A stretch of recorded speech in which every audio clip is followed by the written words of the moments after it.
Let's go. Okay, we are live. We are live. Okay. And let's let everybody in here. Welcome to the chat. I'm new to this technology. I'm new to StreamYard. Haven't really used that much, but getting used to it. We're getting used to it. So welcome to the webinar today. If you want to know how to get homes sold in a shifting market, you came to the right place, right? So I'm guessing people are coming into the presentation young. I don't where do I see that? Where do I see when people are actually here? Or you know what? Why don't we drop a chat and drop a say hello in the comments in the chat so I can see if anyone's actually here. Drop a comment and let us know where you're joining us from today. I always love to see that. Where in the world, where in the US, where in Canada, where I'm joining you guys from sunny Mexico. So let me drop that here in the comments. Uh I'm joining from sunny Mexico. From Toronto, welcome Sherry. And Shane from Gainesville, welcome Shane. Hey, love you, Shane. Sherry and Shane. It's been so long. How you guys been? Tamara from Austin, Texas, beautiful Austin, Texas. Hook'em Horns. My wife went to UT, so there we go. Dana Point, California, awesome. Welcome everybody. Thanks for dropping the chat. Now that I can see there's actually people here, so that's great. This is not in vain. The layout is a little bit different than the old Zoom webinars. So but we'll get through it. We'll figure it out. So welcome everybody. Thanks for coming here. We'll be talking about the shifting market and how to make it happen. Mark from Northern New Jersey. Welcome, Mark. And you came to the right place. We're going to be talking about that today. So Young, can we get the slides out here, or should I click that button to get this stuff going? Let me see. Okay, there we go. All right, slides are here. Slides are here. Ready. So if you were here, I see some familiar names, in the chat already. If you were here a couple weeks ago, you were in the right place. But guess what? StreamYard went down a couple weeks ago, along with like half the internet went down that day. So, we were victims of, internet randomness, guys. So, thank you so much for coming back for the redo. This is the redo of that webinar. And we're here. We're going to make it a good one. All right. Great. Let's jump into it, folks. Let's jump into this presentation. Let's get into it. This is the alternate name I wanted to give the presentation. Shift happens, right? Shift happens. This is something that you're seeing in your own market. Let me tell you exactly what I mean by shifting marketplace. Okay. Where are we right now? This is from April 2025, a little bit old, but this is the last month we have national data for in the US. Okay. It's not a live moving target. We look at the data a little bit behind. We should be seeing data from May very soon. But this is where we're at. Okay. We're on track for 4 million transactions in the US. That is lower than last year. Okay. Last year was a challenging year for real estate in the US. This is lower than last year. Month over month, sales are down. Year over year, sales are down. Okay. So sales are taking it on the nose. Once again, we've been seeing lower and lower sales the last 3 years running. Okay. And prices are steady in the US, right? Prices are always a lagging indicator, though, right? There's a lot of pressure on prices. And guess what?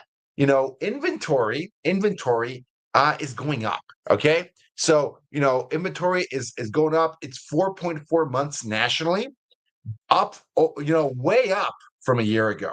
Inventory across the whole country is way up from a year ago, but it doesn't tell the whole story. Okay, it doesn't tell the whole story.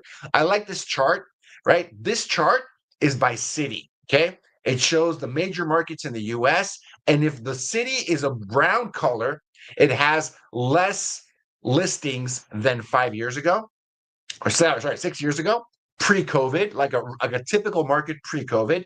And if the color is more of a green, it has way more inventory than pre-COVID. Okay, because COVID really changed things around.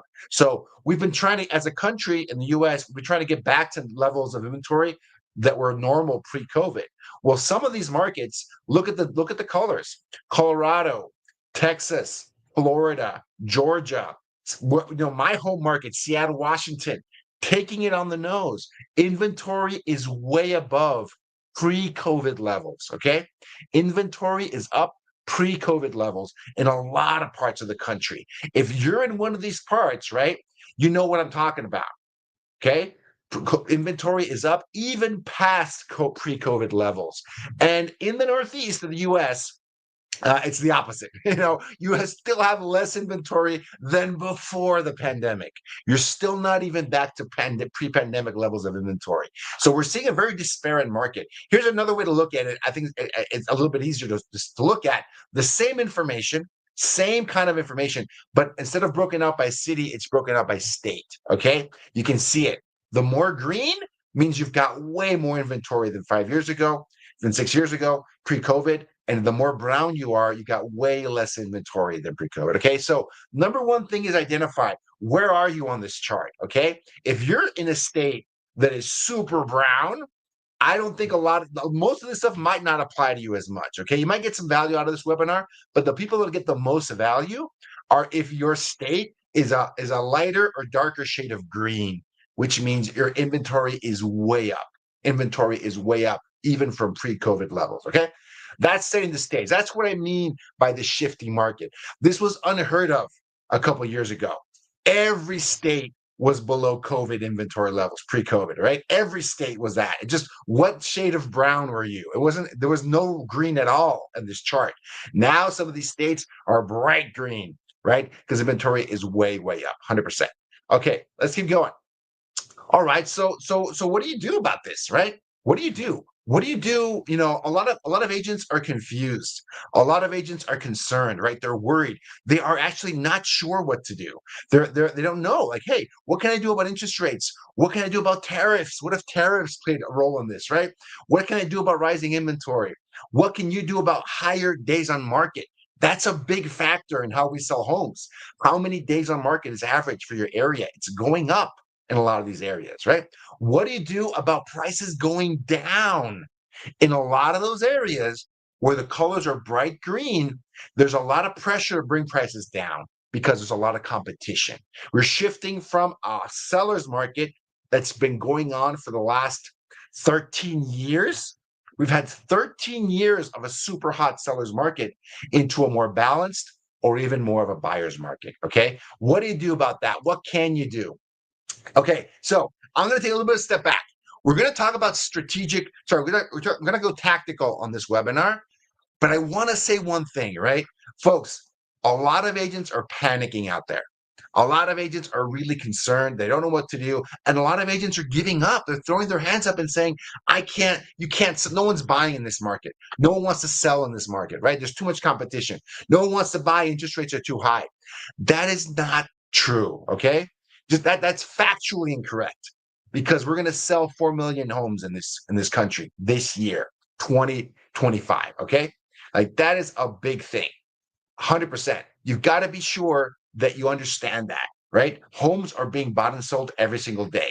Yes, there's less of them. Yes, there's less of them. But the biggest thing that you should understand is that homes are being sold every day. You just got to find a way to get to them. All right. Big, big, big difference. Big difference on mindset. Your mindset has to be in the right place because if your mindset isn't in the place where you can buy and sell homes, it doesn't matter what tactics you use. It doesn't matter. If you are already defeated before going in there, you're not going to be successful. Okay. What can you? So I think you should ask yourself this question. And I got this question from a really smart person, Alex Hormozy, and he said, when you're anxious about something, when you're worried about something in the market, right? Interest rates. Is there going to be a war? Is there going to be the Fed is going to say something? Right. Anytime you worry about something, you're anxious about something, you should ask yourself, can I control that factor? Do I have any control over it? Because everything I mentioned in the other slide, all those things you should be worried about, you actually have zero control over that. Okay. I'm going to repeat that. What interest rates are at, right? What tariffs are at, what the Fed policy is, what all these, you guys have zero control, unless you have the chairman of the Fed in this webinar, which I don't think so. You guys have zero control over any of that. Okay. And Alex Hormozy has a saying, if I can't control it, I shouldn't even talk about it. Okay. That's a little extreme, but if I can't control it, I would say you shouldn't really worry that much about it because you cannot control it at all. What can you control? Okay. What can you do? Right. You control talking to more buyers and sellers every day. That is the only thing you control. Okay. The only thing you can control is what are you doing every day to talk to more buyers and sellers? Okay. Because the market's shifted. There's more sellers than there used to be, and there are less buyers than there used to be. Okay. Things have kind of flipped a little bit in a lot of these markets. They flipped. Holy cow. That is what you control. Okay. So I'm saying all of this because your mindset has got to be in the right place for any of this to work. Because if you're stuck in there's nothing for me to do, the market's terrible, the market's shifted too much, no one's buying, no one's selling, none of this is going to make any sense. You're going to go, that's not going to work. You're going to defeat yourself before even trying. Okay. Do not go there, guys. You're here because you want to learn how to be successful. Because guess what? There are teams, I know that because I work with them at Power ISA. There are teams that are having their best year ever in 2025. How can that be? Like, how is that possible? Sales are down not only from last year, sales are down like 3, 4, 5% from last year. Sales are down 30% from 3 years ago. 30% from 3 years ago. Sales are down. How can someone have their best year ever? Well, I'll show you exactly how. Okay. I'm going to jump right into it.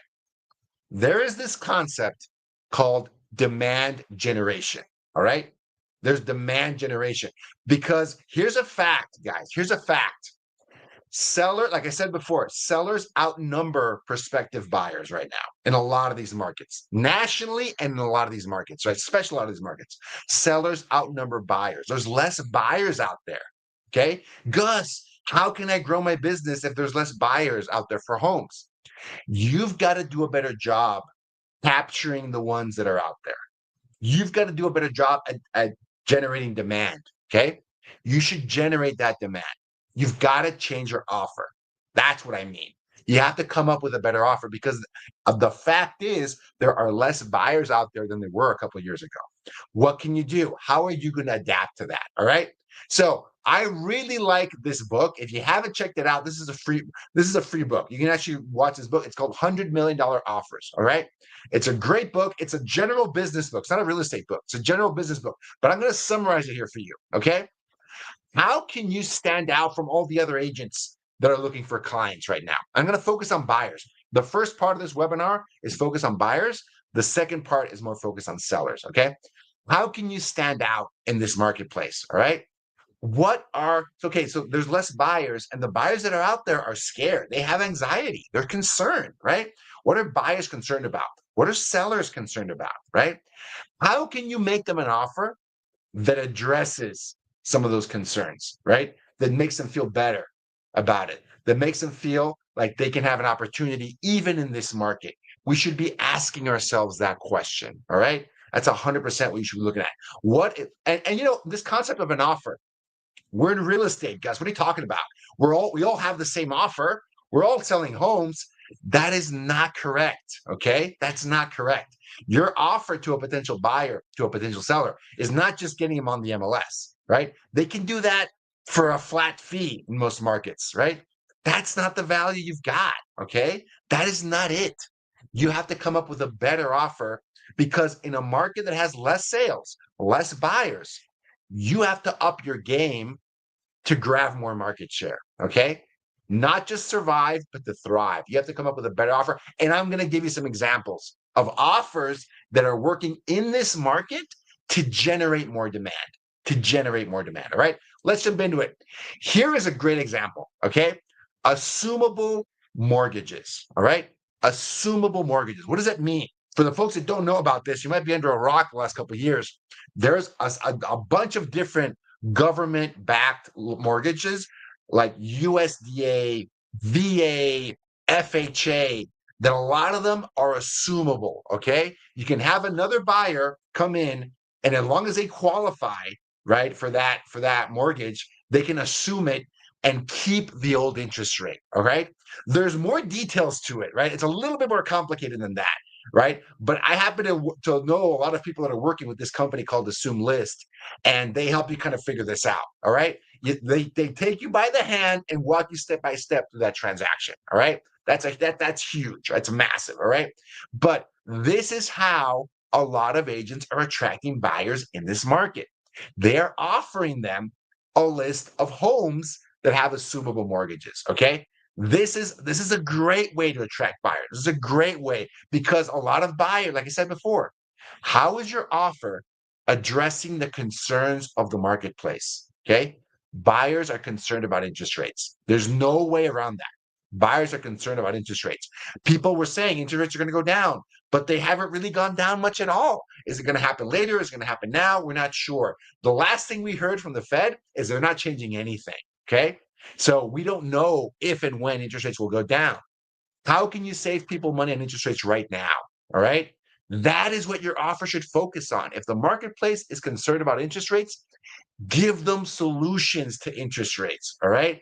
And assumable mortgages is a great way to do that. Here's a case study. And by the way, you'll get a copy of these slides. You don't have to take, pictures and like that. You'll get a copy of this whole slide deck. I'll give you instructions, at the end of the presentation on how to do that.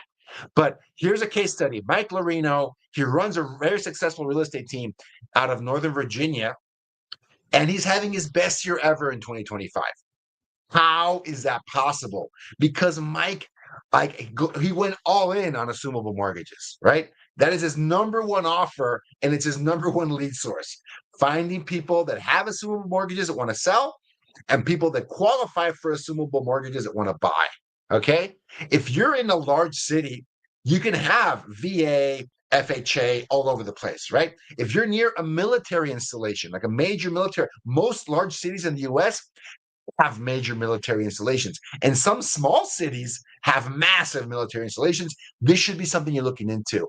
If you're in a rural area, USDA loans. You should become an expert on USDA loans and homes that qualify for USDA loans. Okay. You should learn and should do it because Mike is killing it. Right. And again, I'm biased because Mike is a client of mine, right? Because he also has an ISA helping him out. But and I would love to tell you he's having his best year ever because of the ISA, but it's not just that. It is his offer. He has a killer offer that is attracting both buyers and sellers, both buyers and sellers. Because if you have a home that has a mortgage that can be assumed, that is a great selling point for that home as well. All right. 100%. And if people have any questions, drop them in the chat, right? If you don't know if I'm throwing out terms, you have no idea what they mean, drop a question in the chat and I'll jump in and try to answer it. Okay. Here's another example. This might be, I don't know if you can see the text on this one. This is not a client of mine. And I can't claim Tristan is my client, but Tristan, he just closed his first home with an assumable mortgage. Okay. He represented both the buyer and the seller. All right. The home had an assumable mortgage and he got it done and he closed the deal. Right. And by the way, most assumable, a big blocker for assumable mortgages for a lot of agents is that they took very long to close. Most homes that have assumable mortgages can close in 30 to 45 days. 90% of them, if you've got the right people doing it. A knowledgeable lender. That's why I like companies like AssumeList because they just handle that for you. They connect you with the right people. But if you got people that know what they're doing, 90% of assumable mortgages can close in 30 to 45 days. Like a regular home, if people know what to do. Okay. So Tristan closed his first home and then he decided, hey, I'm going to post about that and I'm going to try and find more people. And if you can read the itty bitty text on this slide, he is saying, hey, I've got a list of properties that qualify off market. I've got a list of off market properties that I can give you if you want to assume a mortgage at 3%. Okay. Or around there. That is an insanely good offer. Okay. That's not a good offer. That's a great offer. That's a home run, slam dunk offer. Okay. Would you like a home at 3%? If you're a buyer in this market, would you like access to properties that you can buy at a 3% mortgage? And of course, they're detailed. You have to read the fine print. Of course you do. But would you like a good chunk of that mortgage to be at 3%? Would that be a problem for you? Of course not, right? I messaged Tristan and I said, you got to put this in an ad. Don't just post it on Facebook. This is an organic post. Don't just post it. Got to promote this offer. That's a great, great offer. Every agent watching this, if you're here live, if you're watching on the replay, you should have an offer of assumable homes lists with assumable mortgages. You should be putting that out in the marketplace and generating that demand because a lot of buyers are shy they're concerned about buying a home at 6-7% interest rates. You know how many buyers are concerned about a home at 3% interest rates? I think zero of them are. Okay, generate demand. Generate demand. Next, I love. Okay, here we go, guys. I really like this is about a method called circle prospecting. Okay, circle prospect. Or you're doing any kind of prospecting. Actually, if you're doing open house prospecting, if you're talking to, if any way you're talking to potential sellers, if you're talking to potential sellers, how can you stand out from the market? Okay, you as opposed to every other agent out there, you don't just want to list their home. You have access to buyers. You should be promoting an offer that you have access to buyers that are looking for homes like theirs. Like, but Gus, how do I get access to all these buyers? How do I don't want to lie. You shouldn't lie. Don't make stuff up. Okay. But when we're running circle prospecting campaigns for our clients, this is the number one offer that people are responding to. Hey, we've got buyers that are looking for homes in this zip code like yours. Have you ever thought of selling? You know anyone that might be thinking of selling? Okay. How do you find buyers? You might already have them in your CRM. Who is on those safe searches, those listing alerts? Those are potential buyers, right? You want to show them new inventory, your old internet leads, okay? What about your previous listings? Did you get any of them? Did any listing you sell go for above market value or had multiple offers? Did any of them, right? It means you have leftover buyers. And you can even expand this, guys. You can go to any listing that your team has sold, any listing that your brokerage has sold, any listing that anyone has sold in the area that you know had multiple offers or had a lot of interest. You can use that and talk to any seller in the area, do circle prospect, and give them the offer. Hey, I have access to buyers. I have access to buyers. Would you be interested in maybe selling, or do you know anyone that might be thinking of selling? Okay. You make that pitch to 30, 40, 50 people a day, you're going to get one or two potential sellers every day. Okay. Every day. That is a well run circle prospecting campaign. Okay. 100%. So, folks, I want to be really clear with that. Like, that is a potential game changer, right? When you're talking to sellers every day. And ISAs can do this at a really high level, or you can do this by talking to sellers every single day. And here's a great case study. This is Carlos Gonzalez. He built his business from Circle Prospect. Okay. He would generate, and he had the help of an ISA, but this would work with an agent or an ISA. It just takes more time. 2 listings per month just from Circle Prospecting. And this is one of the offers that he ran. Okay. We've got buyers. Are you thinking of selling? Very, especially now in a lot of these markets that are starving for buyers. If you have an offer like this, you're going to get a lot of attention. You're going to get a lot of attention, the attention of potential sellers. That's what you want. Okay. Here's another one, right? I kind of teased this one out already. Access to off-market properties. Folks, you should. So if you are, this is a little bit different, right? Because if you're in a market that is starved for inventory, I'm talking about the Northeast. I'm talking about, hey, Mark, you're in New Jersey or New York, Connecticut, all the whole Northeast, basically from Virginia on northwards, right? If you're starved for inventory, you should be running with this offer. Why? Because buyers want more homes. Some of these states, not a lot of them, but a good chunk of them are almost 50% less inventory than pre-COVID. Not enough homes on the market, guys. You should be building an off-market property list and using that and advertising that everywhere. Okay. That can get potential buyers moving. That can get potential sellers moving, because in a really hot seller's market, as a lot of you guys know, one of the things stopping sellers is they have no idea where they're going to move to. Okay. They don't know where to move. So they're not going to sell. If you can help them solve that problem with an off market property, power to you. That's great. You got to shout it from the rooftops. You want to promote it like crazy. All right. And if you don't know how to generate an off market property list, check out my video. I literally have a video on how to do this, whether you're doing it yourself or you're doing it with the help of an ISA, pounding the phone and building an off-market property. You have no idea how easy it is to build an off-market property list and just keep it updated and use it to attract buyers and to attract sellers, buyer sellers. Okay.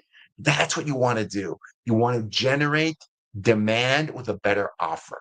You need to up your game to generate more interest in a market like this. You got to up your game. But that's not all, folks. That's not all. Let's go to the next one. Okay, so incentives, okay? Incentives. When you have a lot of competition, now I'm going back to the green states. We're talking about states that are in the shade of green. That last offer was states were in the shade of brown. This is for the green states, okay? You want to put out the incentives and you want to promote them like crazy. What do I mean? In a lot of these states, especially Texas, Florida, parts of Arizona, you have a lot of these builders that are really struggling to sell these homes. They're struggling to get the inventory out of there, okay? And they're offering insane incentives. Look at this. This is a real offer that I got from the marketplace, okay?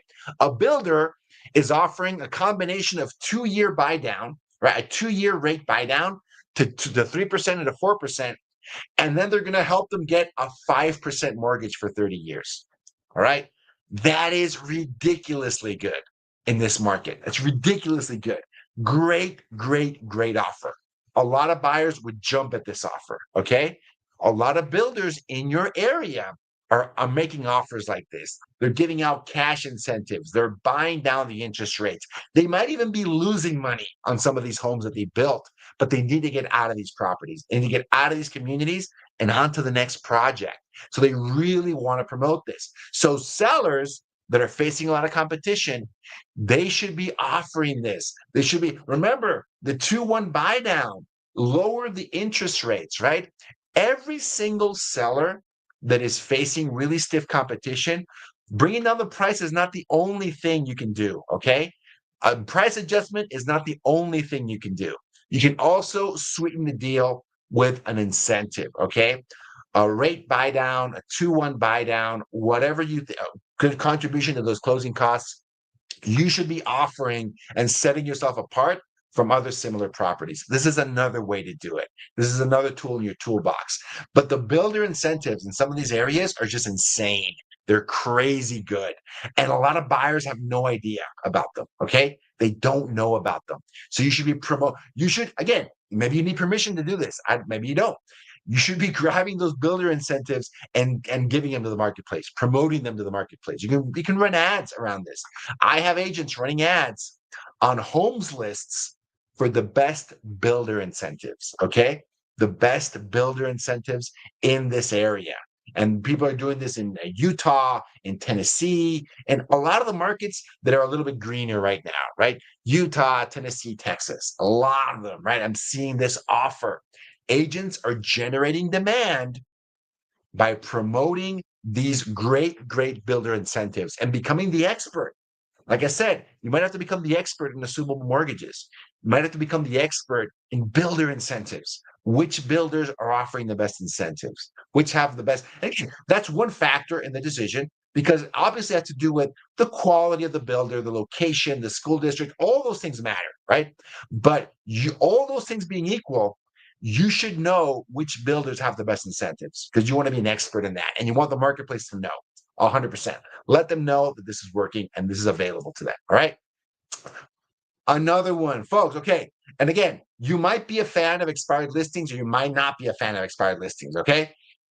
As the market shifts, as we have more homes on the market, we are going to see more expired listings. Okay. That's it. That's just math.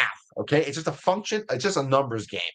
If you have more listings active and you have more listings not selling, right? Refusing to adjust the price, just getting shell shocked by the market, you're going to see more expired listings. All right. So we have a lot of agents that are killing it right now with expired listings, but there's a catch. Okay. Here's the thing. Some of these sellers expired for a reason. A lot of them did for a specific reason. It might be the property's not showing great. It might be the price is just too high. They don't want to adjust. A lot of them, they feel that their agent failed them.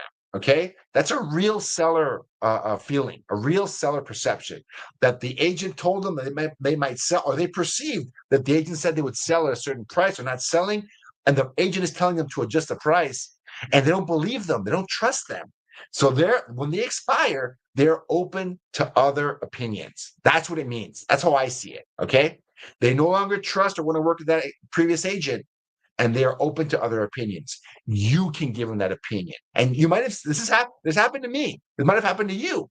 You see a seller that's stubborn on price. They don't want to budge on price. The listing expires, and then a week goes by, a month goes by, a couple months go by, and they're back on the market at the right price. Okay? They're back on the market at the right price because they are a motivated seller that had an agent come to them, and now they were receptive to the message. They weren't receptive to you. They were receptive to somebody else. Okay. You might have gone through that. I have certainly gone through that. And yeah, it sucks. It's not good. It's not a good feeling, but it's reality. Okay. On the other end of that spectrum, if you're calling your prospecting expired listings, you want to qualify on motivation. Okay. You want to qualify on motivation. We're going to see more expired listings over the next few months than we've seen in a long time because inventory is up 30% nationally. And in some of these markets, the green states from last year, inventory is up 100%. We have twice the amount of homes on the market than we had before. Okay. So a lot of listings are going to expire. You can call those up. In some of these markets, it's going to be like shooting fish in a barrel. But here's the thing, you have to qualify them for motivation. Are they truly motivated to sell? Because if they're stuck thinking they can get a price from a year ago, 2 years ago, 3 years ago, don't waste your time.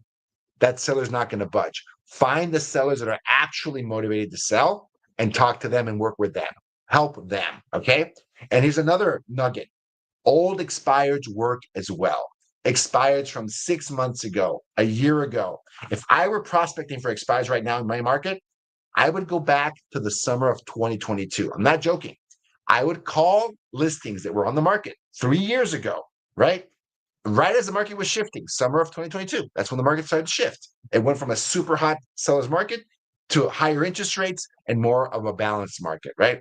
If they were on the market 3 years ago and haven't sold yet, I would want to talk to them and ask them, hey, if you could sell now, would you still sell?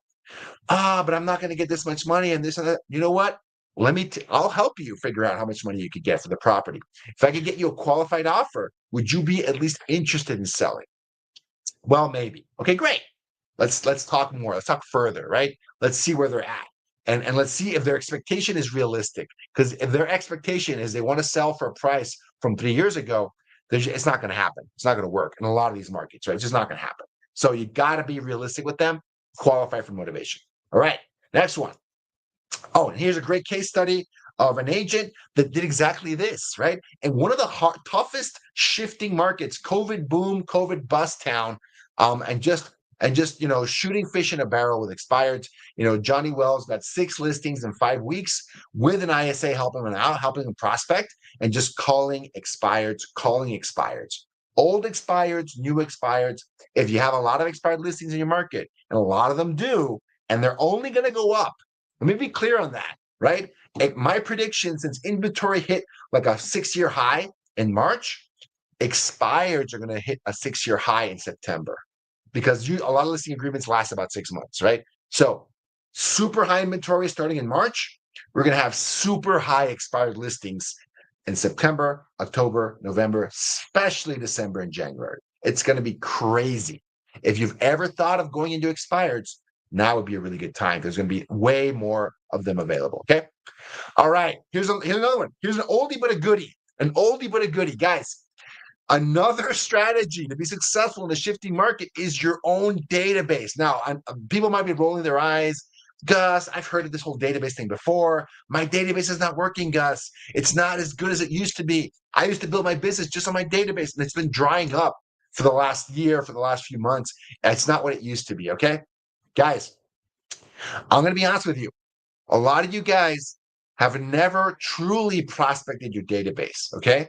You were great at receiving leads from your database, but you were not great at prospecting and generating leads from your database, okay? You don't have to, maybe you're saying yes or no, maybe you're nodding your head. Most agents agree with me. They're not great at working their own personal database. They don't know how. They don't want to. It's cringe. Or even worse, you think you actually are working your database because Gus, I post on social all the time. I'll email people. Like I'm lead generating for my database every day. That's not good. Maybe that was good enough when the market was great. That is not good enough in the market of today. Okay. You have to reach out to your database. You have to teach them something about the current market, especially, and you have to ask them for help in building your business. Okay. You have to ask them for help.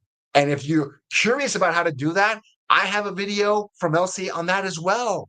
Database domination. I just taught that webinar a month ago. Okay. So go to the, Lab Code Agents YouTube channel and check it out. How to properly actually prospect your own database. I'm going to tell you a quick story. Okay. Story time. Now, I don't have this as a case study because I actually don't have permission from this agent to share their personal details, and you'll find out why. Okay, I had an agent, and this agent had hired Power ISA. They wanted us to hire an ISA for them, train them up. They wanted help running their Facebook ads. They wanted a lot of things. Okay, this is a big thing, and then I was personally coaching this agent, and then I realized that they were driving Uber on their off hours. They were Uber driving to make ends meet. And I'm like, hey, what's going on? Because I'm telling you, if you're barely hanging on for dear life, investing in an ISA and investing in Facebook ads is probably not the right thing for you. Okay. So I went deep with this agent and I said, what's happening? What's going on? Tell me about this, right? And they kind of came clean with me and said, hey, and this is the end of 2022. Okay. End of 2022, when the market was shifting dramatically. Okay. Dramatically. And their business had just dried up. They told me, Gus, I take it back. It's probably end of 2023. I take it back because in 2022, they had sold 14 homes and they were happy as a clam. Okay. Happy as a clam because their database, they had closed 14 deals only from their database, 14 deals. It was 2023. Interest rates were between 7 and 8% at some months in 2023. If you don't remember that was fun. And they were saying, Gus, I've closed 3 deals this year. 14 deals from my database last year, 3 deals from my database this year. I'm desperate. I need help. And ISA is a way to do it. And I go, I have to disagree with you. Again, this is literally, I'm telling you, ISA is not the solution for you. You're not gonna, you don't have enough money for it. You're gonna run out of time because you don't have enough funds to keep it going. It's gonna be a failure for you. We have to work your database like never before. I asked them, what's wrong with their database? They go, no one's buying right now. No one's reaching out. And I go, have you ever called your database? Have you ever actually worked? Have you ever called everybody in your database? And she had never done that. Okay. They had never done this before. And I said, okay, before hiring the ISA, before turning on Facebook ads, right? You got to do this. I told you, you got to build your database, write the name of every single person down. I want you to call through it and I want you to invite them to a class about real estate, like whatever you want. Okay. And they ended up doing a class on VA mortgages, VA loans. Okay. And they got a lender involved and they had them pay for it. And there was like this big, really nice dinner at this restaurant. I'm like, man, I would have done it for way less than that, for something a little bit lower cost, maybe in your brokerage's conference room or something like that. But they went all out on this event. They had almost 80 people confirm and 60 people show up in person for this event. Within 90 days, they had made $20,000 in commissions. Okay. And they doubled their production within 90 days for the whole year in a market that no one was buying it. No one was buying it. Okay. So when I tell you this, I'm telling you, I'm speaking. I was speaking to this agent. I'm speaking to all of you. I know most of you have never truly prospected your database the right way. I know it. Okay. You don't have to tell me. I know it's true. Prospecting your database properly can be the solution to a lot of your problems. Okay. For most people watching this, do it the right way, do it with intention, do it harder than you've ever done it before. Invite them to a class about real estate, teach them about assumable mortgages, teach them about, off-market properties, teach them about something that's relevant to this market. Okay. Teach them about builder incentives. How does that work? Okay. About rate buy downs. Teach them about topics that are relevant to this market, and you're going to get people. You're going to get demand. You're going to generate demand. Okay. So important to do. All right. That is it on the buyer portion of the presentation. We're almost done, but I don't want to end this presentation without talking about sellers. Okay. And what I like to call in a shifting market. So this is the irony. In a shifting market, listings are easier to get, which is kind of ironic, right? In a shifting market, you have more sellers than buyers in a shifting market. Okay. Sellers are easier to get, but homes are harder to sell. Listings are easier to get, but homes are harder to sell. What do you do in that case? You've got to get better at what I call seller management. Seller management. And this is the name of the game, managing expectations. Guys, this is so huge. You've got when you're taking a listing on, you have to be realistic about the marketplace. Okay.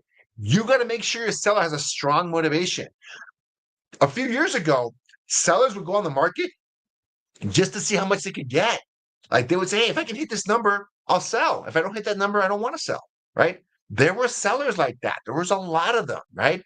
And a lot of them would get their number. If they didn't get their number early on, they would wait a few months and the market would rise and they could sell their property for a ridiculous amount, more than they imagined. Right. And a lot of markets, that time is over. They can't do that anymore. Those sellers are not going to sell. Those little sellers shouldn't sell. They're going to waste everybody's time. Qualify on actual motivation. And you got to say no. Okay. You have to say no to sellers that are just not motivated to sell. They're not willing to do what they have to do to get their property sold. And the way I like to put this, the way Coach Brandon Morenin says this, detach from the outcome. Okay. You are the expert. You are the pro here. If you're talking to someone that has no clue and does not want to become educated, does not want your help and your advice on how to sell in this market, you have to say no to them. Okay. You have to be realistic with them and tell them what it takes to get sold. Okay. What does that mean? I'm going to go into more detail, guys. I hate seeing these posts. These are from lab coat agents over the last few weeks. Okay. What am I have all these listings and no one's coming to see them. I need your advice. My listings aren't, no one's coming to look at my listings. What am I doing? What am I doing wrong? Right. And I've engaged with these, and they're always posting anonymous. I understand why. I'm not criticizing that. I understand why, because these agents feel they're failing. Right. And they want to get help. They're asking for help. How can I get my listing sold? Okay. I need help. But when you tell the agent, you've got to come clean. If your price is too high, if your home doesn't look great, right? And they never provide links to the listing because that would reveal who they are. But if you're overpriced for this market, you got to come clean to the seller and tell them that. And I actually interacted with both of these posters, and they said, no, the home is priced correctly. The market is telling you otherwise. Okay. The market is telling you otherwise. There's only a few things you can do to sell a property as an agent. There's only a few, okay? Only a few, all things being equal. You can price it right. You can show it. It has to look amazing, right? It has to be an attractive property, and you can give it some time. As an agent, that's really all you can do, okay? Again, I'm assuming you're putting on the right places, you're promoting it, right? You're doing all the marketing you should be doing, but these have outweighed importance. Okay, massive importance on how is it priced to sell? Does it show amazingly? And are you giving it enough time to get a result? Okay, big thing. That's really it. You have three levers you can pull as an agent. Right? Because you can't change the location of the home. You can't change the market. Right? You can't change any of those things. This is what you actually control. This is what you actually control. And I see too many agents messing this up. Right? One of these three or all three. And you're going to have a bad outcome. You're going to have an angry seller. You're going to have a canceled listing or an expired listing, right? Pricing it right. This has never been more important than a market like this. Pricing it right. And not just pricing it right with comps, okay? Because comps tell you one part of the story. Recent sales that are comparable. I get it. You should also know something called the absorption rate. What is absorption rate? It is how quickly is the market absorbing the inventory, okay? There's a formula behind it. If the absorption rate is above 20%, it's a certain market. If it's below 20%, it's another kind of market, right? So you should know what this means because you're the expert, all right? You should be telling your seller, this is where the market is. We have 6 months of inventory available. Why? Because of the absorption rate. It would take us 6 months of selling, to sell every single home that's available right now with the current sales we have. Okay. That's a lot. A balance, that's a buyer's market. Okay. And some of these markets have that. Some have more inventory than 6 months. You have to inform your sellers about that. Educate them. Tell them the truth. Tell them the truth. Know your local inventory. And you have to have a strategy around pricing. Like I said, pricing it right is one of the biggest things you control about selling a home. Pricing it right. And what's your pricing strategy? If you get no showings and no offers in the first 2 weeks of a brand new listing, the market is speaking to you. The market is screaming that there's something wrong with your listing. You can't change the location.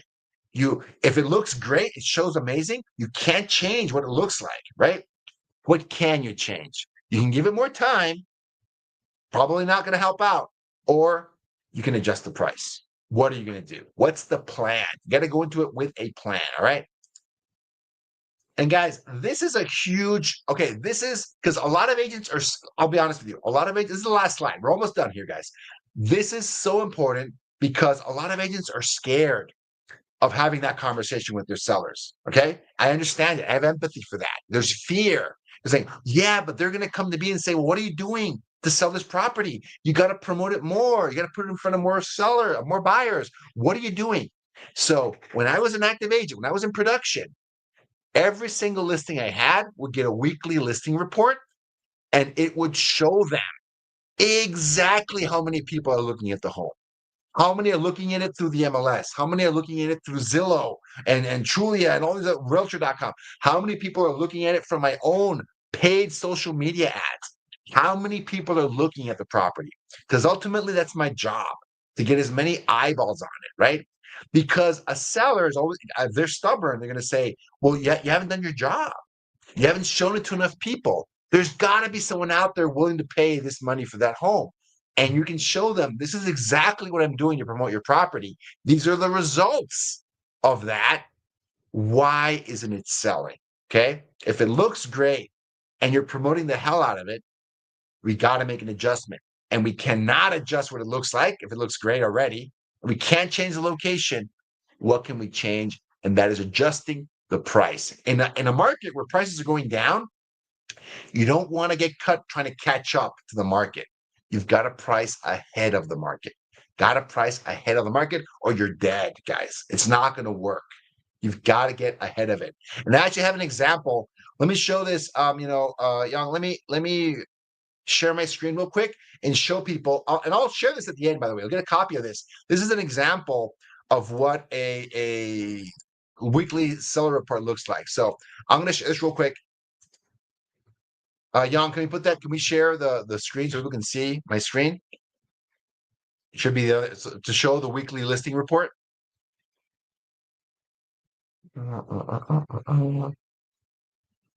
I don't see it on the. Can you put that as the shared screen?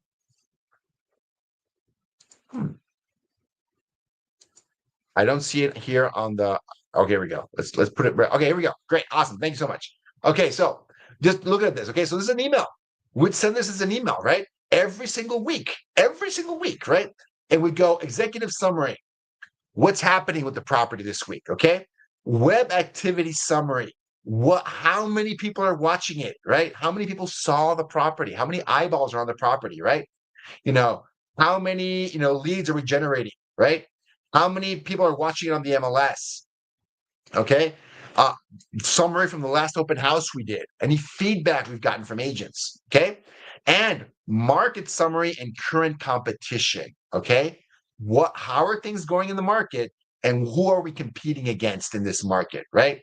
And that's it. That was basically it. Right. So that is like a big piece of what we're doing. So thanks, John. Can we get the slide deck back on there? Put the slide deck back on there. So that's what I mean by weekly listing report. All right. You've got to prove to your seller that you're doing everything you can to get this property sold. So when you're pushing back on price, they don't push back that you're not marketing it enough, right?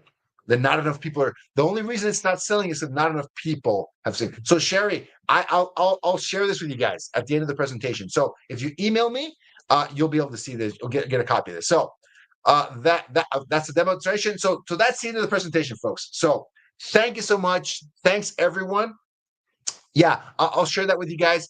If you want a copy of this whole slide deck and a copy of that weekly listing report, shoot me an email that says, with a subject line, shift happens, right? To info@powerisa.com. Shoot me an email to info@powerisa.com. And in the subject line, include shift happens, and you'll get a copy of this slide deck and a copy of that weekly listing report. This is from, years ago, but it's still relevant now. Okay. You should be doing this for every single one of your listings at least once a week to keep sellers up to date. All right. And counter that 100%. So just for the folks asking about it, just send me an email.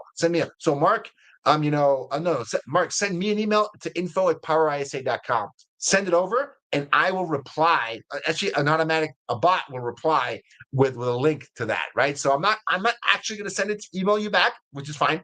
But a bot will, right? It'll respond to you today. It should happen today, and give you the information. All right. So email info@powerisa.com with the subject line shift happens, and you will get a copy of this slide deck and of the weekly listing report. And if you guys are interested in getting an ISA, as always, we give our LCA audience the best deal possible. You get 50% off this to start with a new ISA. They can help you implement a lot of these strategies to have success in a shifting market. All right, guys, that's what we got. Thanks, everybody. Appreciate it. If you thought this was useful, give it a like, drop a comment. All those are appreciated. I love you guys.